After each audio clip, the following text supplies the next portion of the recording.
findings of this report. Thank you. Thank you so much, Rishi. As always, it's good to have you moderating these discussions for us. Before I move on to the key findings of the report, briefly, of course, because we want to hear more about what our esteemed panelists have to say. On behalf of GI Group Holding, I also want to thank Simin, Vibhuti, and Suraj for taking out the time to come and share this moment with us. As I shared, I think we are more interested in what, and the audience, I am sure, is also more interested in the dimensions and the experiences that our panelists bring today for us. But I will share in brief some of the key findings. And of course, once the event is over at 1 p.m., we will also display the link from where the report, the detailed report, can be downloaded, which is essentially GI Group Holding website. Anybody after this event can download the report. So before sharing some of the key findings or the data points that the report might draw our attention to, let me share a context as to why we decided to opt for this topic this year. Rishi, you covered in detail the various initiatives GI Group Holding has done in the past in terms of some of the topics that we chose for our previous years. So then why all of a sudden, I mean, for 3 years we were talking about directly or indirectly mental health. Then of course we moved on to a slightly different industry report, which we will continue moving on to other industry, but pretty much from the topic of mental health to why multi-generational workplaces and workforces. As a partner to Corporate India for talent and people services and HR services, we have a very if I may say ringside view of how the dynamics are changing in the last 5 to 10 years. Not just the future of work has changed, as you mentioned very aptly.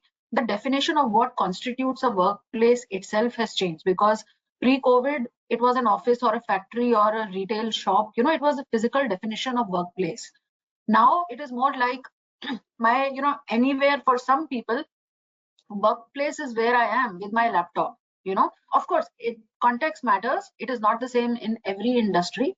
Probably in the industries that Suraj represents, where it is more about services, that definition is more relevant. Probably in manufacturing space, in retail, the definition of workplace is still physical, but still there is a transition happening there also.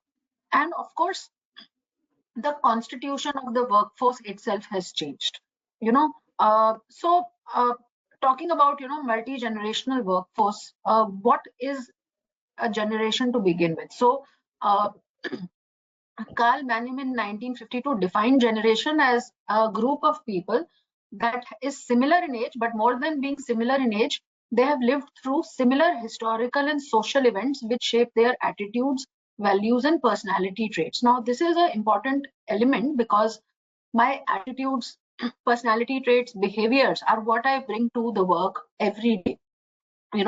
So if they happen to be very different from somebody else, obviously, some interaction, I won't use the word conflict, but some interaction, interplay can be expected. And at this point of time, starting with some data points, not too much data, because we want the people to read the report, and also we don't want to waste this opportunity of listening to the experiences and thoughts of our panelists.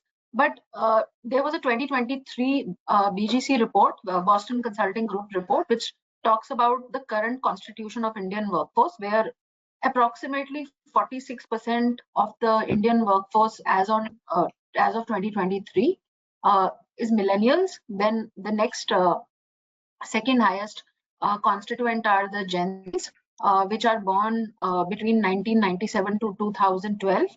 Then we have the Gen Xs, which I represent, incidentally, approximately 21% of the workforce. And then we have the conventionalists, who today are still valued and an important member of the Indian workforce at 8%.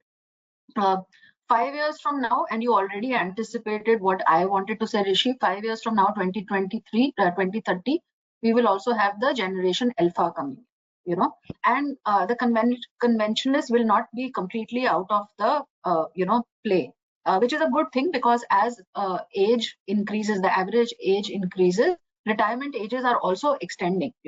it is no longer, we are no longer living in a scenario where people want to retire fully at the age of 50. So we will literally have 5 generations working together. Now, this will bring its own set of challenges as well as opportunities, So when we spoke about people having different experiences, values, and more than anything else, having more than different expectations. That is what will make the workplace very dynamic, but also more complex. So looking at some of the key findings of the report, I will only cover some of the highlights, and then of course I will request everybody to download the report for the slicing of within the generations. But so it comes as no surprise to us that uh, the importance of work changes with each generation. So work is valued perhaps most as an element of life by the conventionalists, where as many as 94% of the conventionalists say that work is one of the most, if not the most important part of their life. With age reducing, this percentage also reduces. This is almost a linear progression that we see. Next are the Gen Zs who say that Gen Xs who say that work is one of the most important elements of my life at 78%. Millennials, for millennials, this percentage is 61, and for Gen Zs, this percentage is only 39. They seek purpose beyond work. It's not that they are saying that work is not important for us, but it is about, is it the most important or even one of the top two? Perhaps not. They look at a broader definition of life and purpose beyond work. So this is obviously something that we cannot ignore, because when we talk about people bringing their 100% to work, of course we have to bring our 100% to work, but to what extent should we expect them to work without getting into controversial zone, 90 hours or 100 hours? That is something which we have to see. The importance that they attach to work may be very different from the importance that I attach to work as a generation X individual. Then obviously the next element is no surprise. Work-life balance is a priority for all generations, but obviously generations Z and millennials prioritize it much more, whereas recognition is prioritized more by generation X and conventionalists. So there again we see a little bit of difference in priorities. Now moving from differences to similarities, interestingly, and perhaps this is also a reflection of the times that we are living in, all generations find it difficult to maintain healthy boundaries between work and life. If there was one factor which was common across all generations, it was one of these as key ones, where only 31% of employees overall are able to set healthy work-life boundaries. In this also, millennials manage the best, but it's not a big percentage in itself. It's 47%.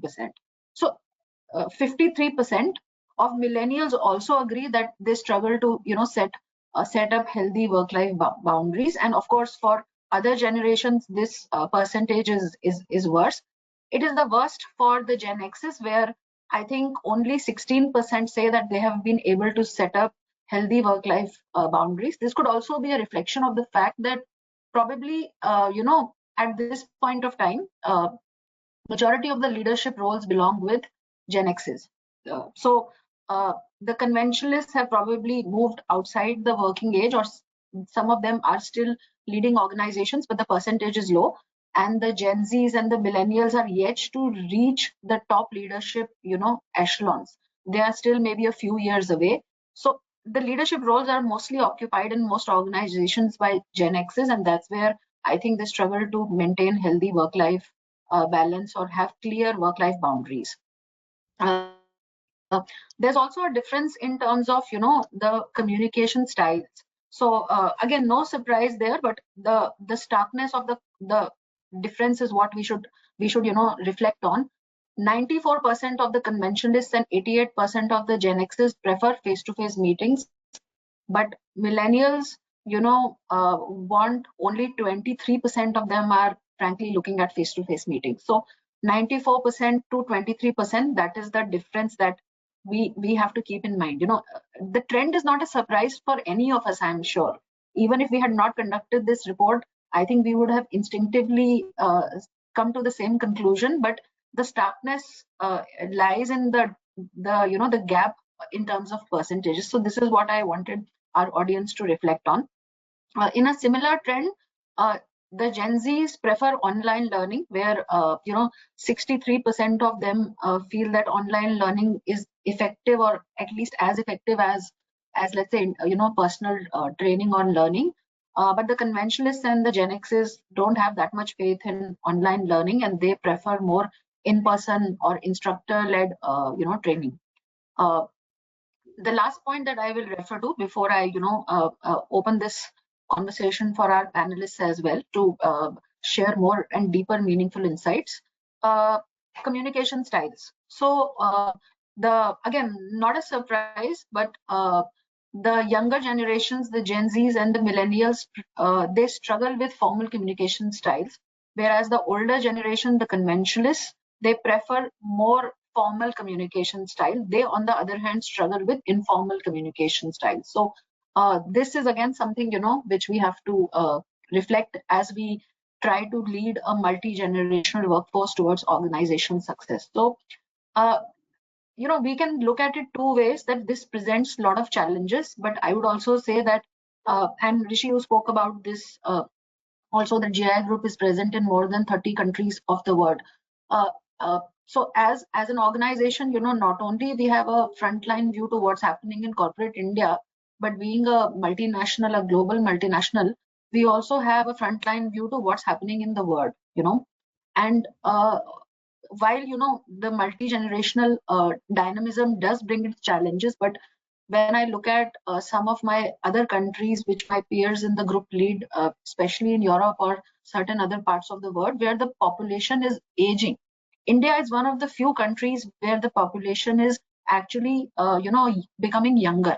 So the demographic dividend, what our leaders also talk about, is definitely in our favor. We have to learn how to manage these challenges and look at them as opportunities, of course, for leaders of corporate organizations, as well as not just for corporate organizations, because corporate organizations are a reflection, they are a microcosm of what is happening in the economy or the society at large. It is the same challenges and struggles we can see in the society at large also. So it is something for us to reflect on as corporate leaders, as policymakers, to see how we carry everybody together in the society, in our own business organizations. Diversity, Suraj here is an expert on diversity, so I will not really try to step on his shoes and talk about it when somebody like him is already there on the panel to speak about something so meaningful. But it's not just about diversity at one level in terms of gender or race. It is also about age. Diversity at an age level also brings its own advantages. Experience has its own strengths, and innovation and a different approach of looking at things which the younger generations bring have their own advantages. So I think we have to learn how to coalesce and bring all these advantages together and take it from there. So back to you, Rishi. I think let's hear what our panelists have to say, and more details, of course. I will request everybody to download the report at the end of the webinar. We will share the link. Thank you so much, and pleasure hosting this conference or this webinar on behalf of GI Group.